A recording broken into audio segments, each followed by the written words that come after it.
Hello everyone, today we solve one compiler design question. So let's start.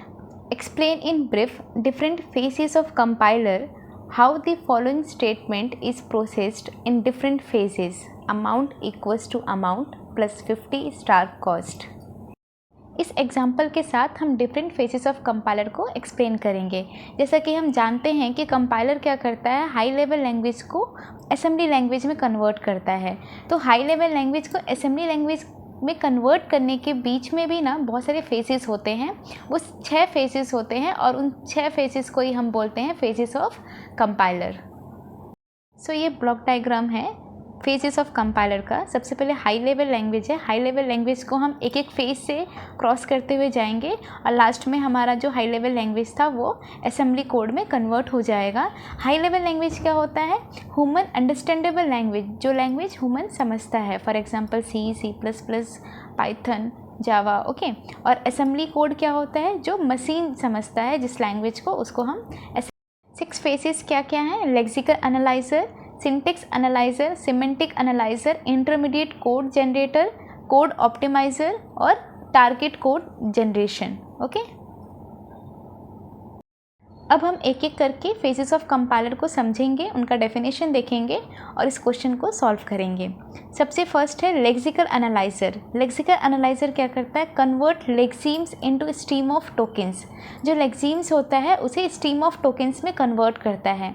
It eliminates comments and white spaces. Comments और white spaces को वो eliminate करता है। Okay, लेक्सीम्स क्या होते हैं? ये जो एक एक वैल्यू होते हैं उसे हम लेक्सीम्स बोलते हैं। और ये वैल्यू क्या है? आइडेंटिफायर है कि अर्थमेटिक ऑपरेटर है कि असाइनमेंट ऑपरेटर है, उसे हम टोकन्स बोलते हैं। ओके, सो एक एक करके हमने लिख लिया। अमाउंट लिख लिया, फिर equals to, then again amount plus 50, then star, then cost. Okay, amount क्या है? आपका एक आइडेंटिफायर है। इक्वल्स टू आपका असाइनमेंट ऑपरेटर है। अमाउंट अगेन एक आइडेंटिफायर है, प्लस अर्थमेटिक ऑपरेटर है। 50 इंटीजर वैल्यू है। स्टार आपका अर्थमेटिक ऑपरेटर है। कॉस्ट आपका आइडेंटिफायर है। कोई भी नाम होगा तो वो आपका identifier, greater than, equal to, ये सब आपके असाइनमेंट ऑपरेटर में आएंगे। और प्लस, माइनस, स्टार, डिवाइड, ये आपका अर्थमेटिक ऑपरेटर में आएंगे। ओके, यहाँ पे एक डाउट क्रिएट हो सकता है कि अमाउंट है। ओके, तो ये दूसरा आइडेंटिफायर है और ये दूसरा आइडेंटिफायर है। क्योंकि क्वेश्चन में 2 अमाउंट है तो दोनों को आप सेम नहीं बोलेंगे, ये दोनों अलग अलग आइडेंटिफायर हैं। ओके, आगे चल के हमें गेट में क्वेश्चन आता है कि काउंट द टोकन्स। ओके, तो हम बोलते हैं कि ये भी आइडेंटिफायर है, ये भी आइडेंटिफायर है, दोनों सेम वैल्यू है तो दोनों को एक ही टोकन हम काउंट करेंगे। तो नहीं, दोनों को आप अलग अलग टोकन काउंट करेंगे। अगर इसमें हम टोकन काउंट करें तो 1 2 3 4 5 6 7, ये सारे आपके 7 टोकन्स हैं। ओके, फेस में यही था कि लेक्सीम्स को एक साइड लिखना है और टोकन्स को एक साइड लिखना है। ओके, सेकेंड फेज देखेंगे। सेकेंड फेज क्या है? Syntax analyser. सिंटेक्स एनालाइजर में क्या होता है कि हम पार्स ट्री या सिंटेक्स ट्री जनरेट करते हैं ग्रामर का यूज़ करके और स्ट्रिंग का यूज़ करके। It is also known as parser और heart of compiler. Syntax analyser को हम हार्ट ऑफ कंपाइलर भी बोलते हैं। ऐसा इसलिए because first phase, third phase और फोर्थ फेज जो होता है वो सिंटेक्स एनालाइजर पे डिपेंड होता है, सेकेंड फेज पे डिपेंड होता है, इसलिए हम सिंटेक्स एनालाइजर को हम हार्ट ऑफ कंपाइलर कहते हैं। अब हम क्या करेंगे? पार्स ट्री जनरेट करेंगे। पार्स ट्री कहेंगे या सिंटेक्स ट्री कहेंगे, दोनों एक ही है। सो हम पार्स ट्री जनरेट करेंगे। सो पार्स ट्री कैसे जनरेट करते हैं? पार्स ट्री हमेशा लास्ट से जनरेट करते हैं। तो सबसे पहले हम कॉस्ट और 50 को देखेंगे। कॉस्ट और 50 के बीच में क्या है? स्टार है। तो सबसे पहले मैंने कॉस्ट लिखा, 50 लिखा और दोनों के बीच में ये स्टार है। ओके, तो आपका ये तो आपने जनरेट कर दिया। उसके बाद हम देखेंगे ये आपका 1 हो गया और ये आपका सेकंड हो गया और इन दोनों के बीच में क्या है? प्लस है। तो ये आपका 1 और ये आपका सेकंड और इन दोनों के बीच में क्या है? प्लस। ओके, फिर ये पूरा आप इसको 1 एज्यूम करोगे और ये आपका सेकंड और इन दोनों के बीच में आपका क्या है? इक्वल्स टू है। तो ये पूरा आपका 1 हो गया और ये अमाउंट इधर और दोनों के बीच में क्या है? इक्वल्स टू है। सो ऐसे हम पार्स ट्री जनरेट करते हैं। आप ये सिंटेक्स ट्री ऐसे भी बना सकते हैं और ऐसे भी बना सकते हैं। इसमें क्या है, मैंने जो ऊपर लेक्सीम्स और टोकन्स लिखे हैं तो कॉस्ट को मैंने आइडेंटिफायर 3 ले लिया, अमाउंट को मैंने आइडेंटिफायर 2 ले लिया और इक्वल्स टू के पहले जो अमाउंट था उसको हमने आइडेंटिफायर 1 ले लिया। आइडेंटिफायर 3, आइडेंटिफायर 2 और आइडेंटिफायर 1। थर्ड फेज क्या है कंपाइलर का? थर्ड फेज है सिमेंटिक एनालाइजर। सिमेंटिक एनालाइजर क्या करता है? It verifies that the generated parse tree is meaningful और not, used for error reporting, type checking. Okay, ये क्या करता है कि जो हमने पार्स ट्री या सिंटेक्स ट्री बनाया है वो मीनिंगफुल है कि नहीं है, वो सही है कि नहीं है, वो चेक कौन करता है? Semantic analyser. हम क्या करेंगे, यहाँ पे जो भी इंटीजर वैल्यू होती है उस इंटीजर वैल्यू को रियल वैल्यू में कन्वर्ट करेंगे, बाकी एज इट इज़ ये पार्स ट्री सही है। ओके, तो यहाँ पे हमने लिख दिया int टू रियल, यहाँ पे भी सेम हमने लिख दिया int टू रियल और ये 50 आपका। फोर्थ फेज देखेंगे intermediate code generation. Intermediate code generation is use to reduce the size of program. ये प्रोग्राम के साइज़ को रिड्यूस करता है। It convert semantically verified parse tree into 3 address code.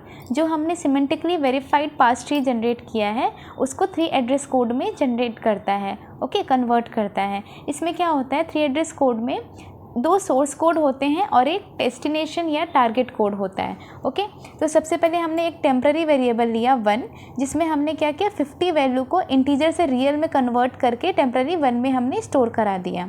Okay, then temporary 2 second value लिया हमने, जिसमें 50 value temporary 1 में store है, star ID3 equals to cost, so 50 star cost. Okay, ये वैल्यू स्टोर कहाँ पे हुई? टेम्प 2 में स्टोर हुई। देन थर्ड टेम्पररी वेरिएबल, ये सारी वैल्यू कहाँ पे स्टोर है? टेम्पररी 2 में स्टोर है। Then temp 2 plus amount plus temp 2, मतलब ये सारी वैल्यू एज इट इज़ और ये यहाँ पे अमाउंट, और ये सारी वैल्यू स्टोर होगी टेम्प 3 में, और टेम्प 3 को हमने ID डाल दिया। ओके, मतलब टेम्प 3 की सारी वैल्यू कहाँ पे चली गई? ID1 में चली गई। ID1 that means amount. Okay, so ID1 equals to amount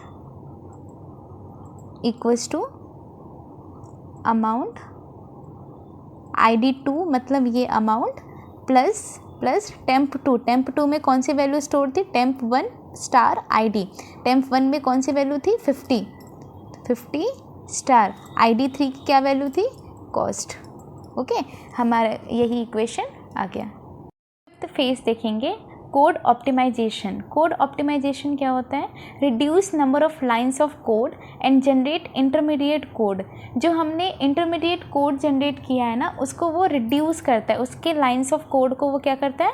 reduce करता है। तो देखिए हमने यहाँ पे क्या किया, टेम्प 1 को हम हटा दिए, इंटीजर टू रियल वैल्यू 50 हम टेम्प 1 में स्टोर करा रहे थे, हम यहाँ पे डायरेक्ट इंटीजर टू रियल 50 लिख दिए और टेम्प 1 को हमने हटा दिया। हमको लाइंस ऑफ कोड को डिक्रीज करना है। स्टार ID3 हमारा क्या है? कॉस्ट है। ओके, देन ID1 डायरेक्ट हमने ID1 डेट मीन्स हमारा amount equals to amount plus temp 2 में ये जो वैल्यू थी 50 स्टार कॉस्ट वो यहाँ पे आ गई, और ID2 मतलब अमाउंट इक्वल्स टू ID1 मतलब अमाउंट। तो अगेन हमारा इक्वेशन हो गया amount equals to amount plus temp 2 में कौन सी वैल्यू स्टोर है? 50 स्टार ID3 डेट मीन्स कॉस्ट। ओके, लास्ट देखेंगे target code generation and finally the intermediate code is converted into assembly language using target code generation. Target code generation का use करके हम intermediate code को assembly language में convert करेंगे। Identifier होंगे उन्हें हम रजिस्टर में स्टोर करेंगे एंड देन उनके साथ हम मल्टीप्लिकेशन, एडिशन, सब्ट्रैक्शन ये ऑपरेशन परफॉर्म करेंगे। ओके, तो हमने क्या किया, मूव R2 ID3 को हमने R2 में मूव किया। ओके, ये ऐसे मूव होता है, इस डायरेक्शन में मूव होता है। तो ID3 को हमने R2 में मूव किया, डेट मीन्स कॉस्ट की वैल्यू हमने R2 में रखा। देन मल्टीप्लिकेशन किया किसका? R2 और #50।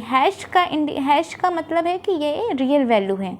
ओके, हैश रियल वैल्यू को इंडिकेट कर रहा है। सो R2 और 50 मतलब R2 मतलब कॉस्ट को और 50 को हम क्या करेंगे? मल्टीप्लाई कर रहे हैं। और इसमें क्या होता है ना, ये वैल्यू स्टोर यहीं पे होती है, मतलब R2 और 50 का मल्टीप्लाई हुआ और वैल्यू स्टोर भी R2 में हुआ। दैट मीन्स हम लिख सकते हैं कि R2 equals to 50 star cost. Okay. Then move किए हम RD2 को R1 में, मतलब आइडेंटिफाइड 2 को, डेट मीन्स अमाउंट को हम मूव कर रहे हैं R1 में, ठीक है। देन क्या होगा, R1 एडिशन ऑपरेशन परफॉर्म कर रहे हैं R1 और R2 के साथ। तो R2 में आपकी क्या वैल्यू रखी हुई है, 50 स्टार कॉस्ट रखी हुई है। R1 में आपकी कौन सी वैल्यू है, अमाउंट की वैल्यू है। सो इन दोनों का हम क्या कर रहे हैं, एडिशन कर रहे हैं, दोनों का एडिशन हो गया, लेकिन वैल्यू आउटपुट रिजल्ट कहाँ पे स्टोर होगा, फर्स्ट वाले में स्टोर होगा। सो रिजल्ट R1 में स्टोर होगा। Then R1 equals to amount plus 50 star cost. Then move कर रहे हैं हम, R1 में सारी वैल्यू स्टोर हो गई, सारी वैल्यू R1 में स्टोर हो गई, तो R1 को हम मूव कर दिए कहाँ, अमाउंट में।